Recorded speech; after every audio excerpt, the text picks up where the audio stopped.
वितरित केल्याप्रमाणे. सभापती महोदय, आता हे त्यांनी जी उत्तर दिलेली आहेत त्यानुसार तिथे कुठेही टॉयलेट वगैरे नाहीच आहेत. आझाद मैदानाला नाही, क्रॉसला नाही, ओव्हल मैदानावर नाही, शिवाजी पार्कला नाही, माटुंगा ग्राउंडला नाही आणि लिस्टचा वगैरे पण जो प्रश्न आहे तो अजितदादा सोडत होते. पण आता तर त्याचं निधन झाल्यामुळे आता हे पुढे कोणीतरी बघितलं पाहिजे. दुसरं काय होतं माहिती आहे का, कलेक्टरनं पत्र दिली की ते म्हणतात महापालिका आयुक्त, महापालिकेनं पत्र दिली की ते म्हणतात आयुक्त आणि कलेक्टर. ह्याच्यामध्ये टॉयलेट तिथे बनवल्या जात नाहीत. MCA सुद्धा स्वतः खर्च करायला तयार आहे. मी आमदार झाल्यावर त्यांना 1 कोटीची पत्र दिली की ह्यातून बांधा, तेही करत नाहीयेत.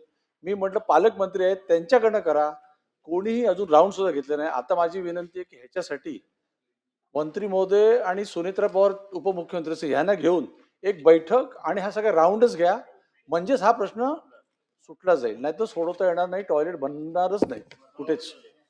मंत्री महोदय, प्रश्न उत्तराचा तास या प्रश्नाचं उत्तर संपेपर्यंत वाढत येते. सभापती महोदय, अतिशय म्हणजे चांगला प्रश्न उपस्थित केलेला आहे त्यांनी आणि ही अतिशय गैरसोय जी मुलींची होती मैदानावर खेळणाऱ्या, टॉयलेट नसणं, त्यांना चेंजिंग रूम नसणं. सभापती महोदय, हे जेव्हा लोकायुक्तांकडे ह्या प्रश्नाची सुनावणी झाली आणि लोकायुक्तांनी अपर मुख्य सचिवांच्या आपले सामान्य प्रशासनचे जे सचिव आहेत त्यांच्या अध्यक्षतेखाली एक SIT नेमायला लावली या संदर्भामध्ये. कारण सभापती महोदय की याच्यामध्ये आपली जी नियमावली आहे त्यानुसार तर खरं तर 2000 चौरस मीटरच्या वरती जे मैदान असेल तिथे स्वच्छताग्रस्त असणं हे आपल्या नियमावलीमध्ये आहे सभापती महोदय. पण हे कुठल्याही प्रकारे झालं नाही कारण एक कोर्टाच्या केसचा त्याच्यामध्ये सुप्रीम कोर्टाची एक केस होती ओव्हल मैदानाच्या संदर्भातली, त्याचा आधार घेतला गेला आणि मैदानात स्वच्छतागृह करता येत नाहीत वगैरे हे झालं.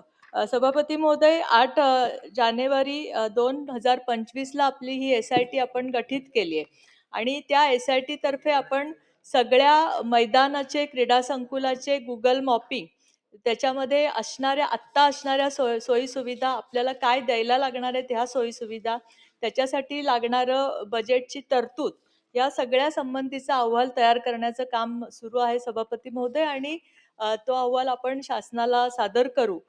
पण तरी सुद्धा ह्या प्रश्नाच्या अनुषंगाने अजून एक निर्देश मी देऊ इच्छिते या सगळ्या ह्याला SITला सुद्धा, की हे जे मैदान आहेत तर आपल्या नियमावलीनुसार आपल्याला जर तिथे काही बांधकाम करता येत नसेल तर आपण तिथे काही कंटेनर उपलब्ध करून त्याच्यामध्ये शौचालयाची आणि चेंजिंग रूमची सुविधा देऊ शकलो तर ती देणं आवश्यक आहे. तर SITनी पण हे निर्देश देण्यात येते, त्यांनी ह्याचा पण विचार करावा आणि नुसतं बांधकाम करता येत नाही म्हणून मैदानं ही शौचालयापासनं अतिशय मुलींची का मुलांची पण दोघांची पण याच्यामध्ये खूप मोठी गैरसोय होते. त्यामुळे जो अहवाल आपण शासनाला देऊ त्याच्यामध्ये ह्या सगळ्याचा समाविष्ट करून चित्राताई वाघ. महत्वाचा असा हा प्रश्न आहे. महिला मुली खेळाडू वाढतायत आणि त्या ठिकाणी आपला पराक्रम सुद्धा दाखवतायत. त्यांच्यासाठीच्या सोयी सुविधा या गरजेच्या आहेतच. शौचालय किंवा चेंजिंग रूम या तर हव्यातच, शिवाय रात्रीचा सराव या मुली ग्राउंडवरती करतात त्यावेळेला पुरेसा लाईट तिथं नाहीये. फ्लड लाईट्सची जी व्यवस्था आहे ही सगळ्या ग्राउंड्सवरती त्या ठिकाणी व्हायला हवी. 1 वर्षापूर्वी या संदर्भामधलं सभापती महोदय मी पत्र सुद्धा दिलेलं होतं त्यावेळेच्या जे आपले युवा क्रीडा मंत्री आहेत त्यांच्याकडे. अजूनही त्याच्यावर कार्यवाही झालेली नाहीये. तर हे फ्लड लाईट्स लावणं ही सुद्धा तितकीच गरज आहे. रात्री अपरात्रीच्या सरावासाठी मुलींना त्याचा उपयोग होऊ शकतो. त्यामुळे या मागणीचा सुद्धा निश्चितपणे विचार व्हावा. सभापती महोदय, निश्चितपणे जसं मी सांगितलं की ही जी आपण SIT स्थापन केली आहे त्यांना या किती सोयी सुविधा आपल्याला तिथे आवश्यक आहेत त्याप्रमाणेचा अहवाल तयार करण्याचे निर्देश दिले गेले. अनिल परब. हा विषय खूप महत्वाचा आहे आणि मिलिंद नार्वेकरांनी प्रश्नाच्या माध्यमातून त्याला वाचा फोडलेली आहे की मुंबई तसं बघायला गेलं तर खेळाडूंची फॅक्टरी म्हणून ओळखली जाते. इथे हजारो खेळाडू तयार होतात. आज मुली तिथे फार मोठ्या प्रमाणात मैदानात खेळतायत. आपण जी सुप्रीम कोर्टची केस सांगताय ही PG मध्ये टॉयलेट बांधकाम करता येत नाही ही केस आहे. पण या केसला आता कित्येक वर्ष झालेली आहेत आणि त्या एका केसच्या आधारावरती आज कुठली सुविधा आपण देत नाहीये. त्याच्यामुळे आपण दरवेळेला इथे विषय आणतो, चर्चा करतो, त्याच्यावर पुढे काय होत नाही. पण त्या एका सुप्रीम कोर्टच्या केसचा आधार घेऊन आपण कुठल्याच सोयी देत नाहीये.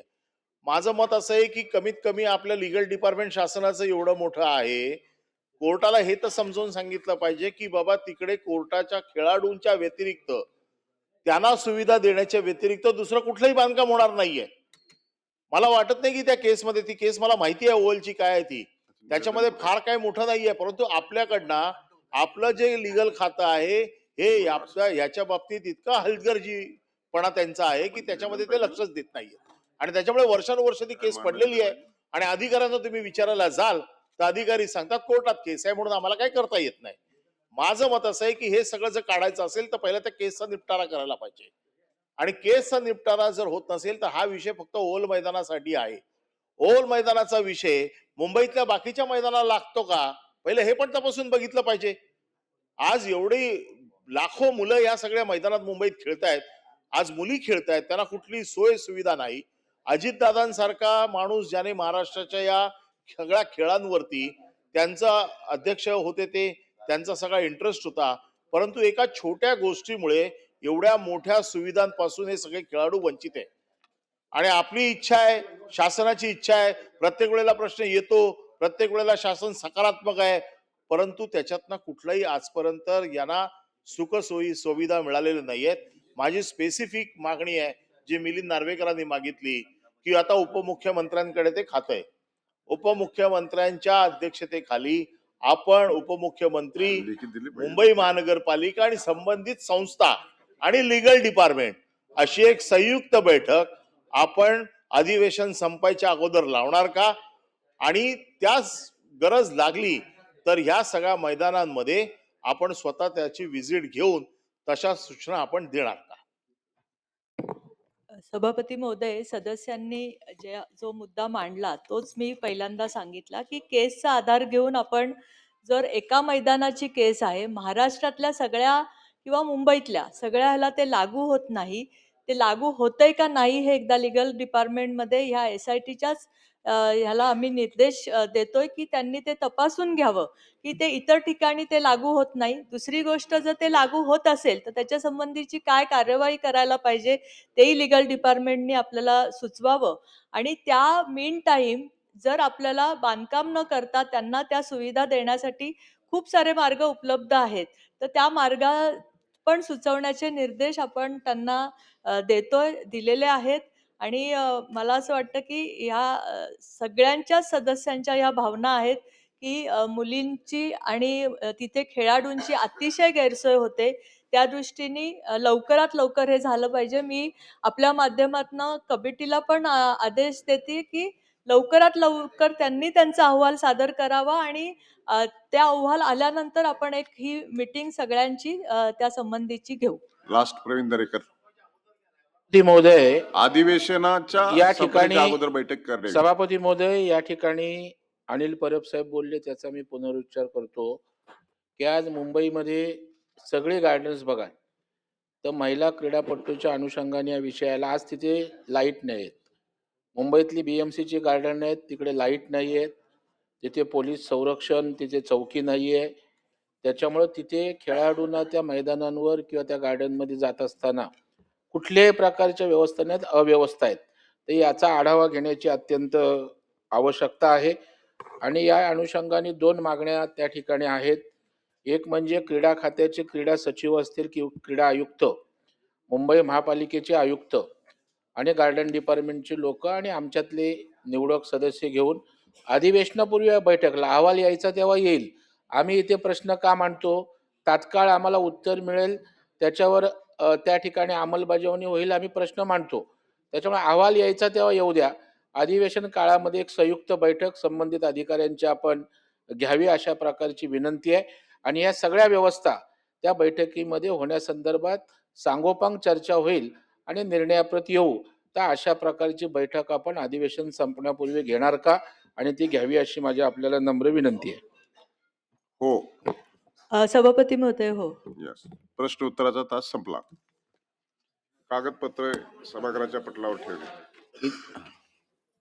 सभापती महोदय, मी आपल्या अनुमतीने कंपनी अधिनियम 2013 च्या कलम 395(1) अन्वये महात्मा ज्योतिबा फुले संशोधन व प्रशिक्षण संस्था महाज्योती नागपूर यांचा 2024-2025 या वर्षाचा 6वा वार्षिक अहवाल सभागृहासमोर ठेवतो.